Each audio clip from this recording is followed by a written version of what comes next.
Hi everybody, how are you doing? It's been such a long time since I've talked to you and I'm kind of missing you guys, and I'm sure you're kind of missing preschool too, aren't you? I was thinking about all the books that I never got a chance to read to you, and I thought, well, maybe tonight would be a good night to start a little story time. It's Saturday night and I just got done taping a church service, so maybe your moms and dads will want to watch that tomorrow on our church's YouTube sites, and maybe you can watch with them.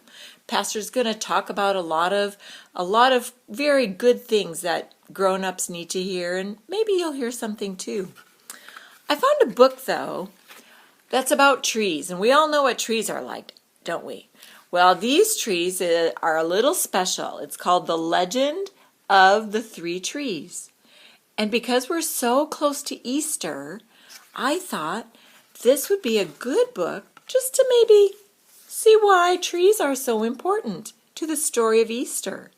So, do you want to sit back and listen with me for a little while we see what's so important about these three trees? Long ago, when God created the world, He made grass and seeds and trees. Do you remember when we talked about that so long ago? In a green valley, a hungry fox dropped an olive pit. From that pit, a new olive tree with beautiful wood began to grow.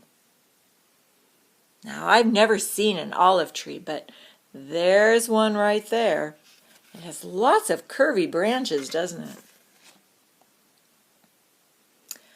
Along a rocky shoreline, a stork dropped an acorn into a deep crack, and from that acorn, a great oak tree began to grow. There's the stork. And we have acorns here, but I think squirrels bury the acorns here. And we have oak trees in our yards. High on a mountainside, a clumsy goat knocked a log into a tree. The crash sent pine cones and their seeds spinning to the ground. From one of those seeds, a new pine tree began to grow.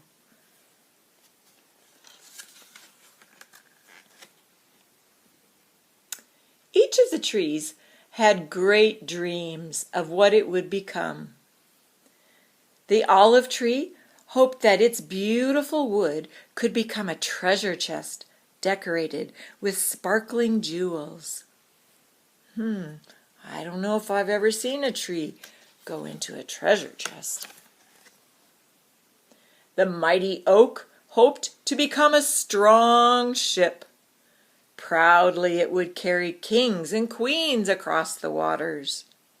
That would be a very important job for that tree.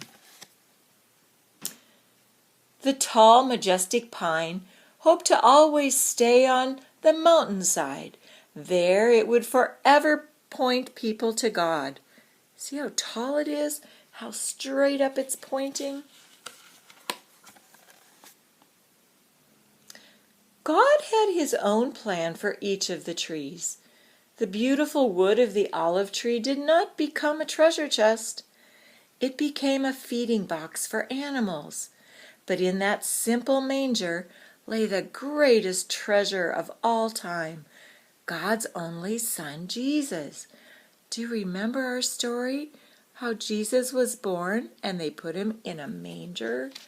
That's what that tree grew into. The mighty oak tree did not become a great ship. It became a simple fishing boat. Yet that little boat carried Jesus, the King of Kings. In that boat, Jesus calmed a terrible storm with just a single word. There's the King. That's Jesus. The tall pine did not stay on the mountainside. It was made into a rough wooden cross. On that cross, Jesus died to save people from their sins. Do you see the crosses? Ever since, the cross has reminded people of God's great love for them.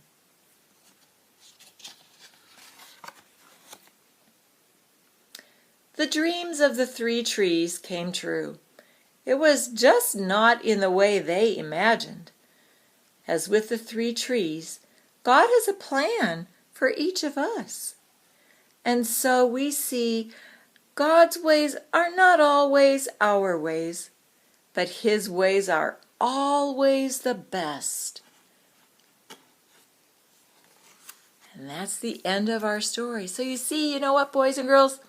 Those 3 trees, they had dreams, but God had something very important for them. Very different from what they thought. Our lives are very different, aren't they? You're at home with your moms and dads, and I hope you're having fun. Remember to sit down and be kind to each other. And I'll find another story, I'm sure. I have lots of books I want to share with you. So you take care of yourself and always remember, no matter what, Jesus loves you and is with you wherever you go. Good eye. Bye-bye, everybody.